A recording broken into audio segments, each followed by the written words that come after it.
নমস্কার ম্যাম। আসুন স্যার, বসুন। আজকে আমিই আসলাম।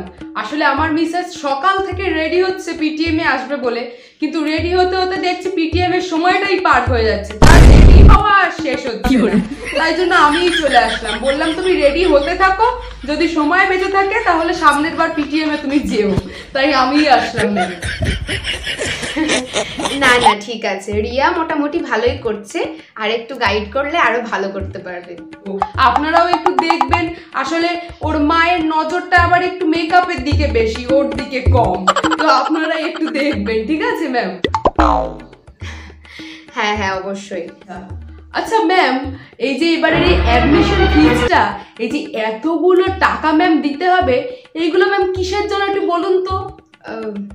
আসলে স্যার এই ব্যাপারে আমরা কিছু বলতে পারবো না টিচাররা, আপনার এই ব্যাপারে একটু প্রিন্সিপাল স্যারের সাথে কথা বলতে হবে।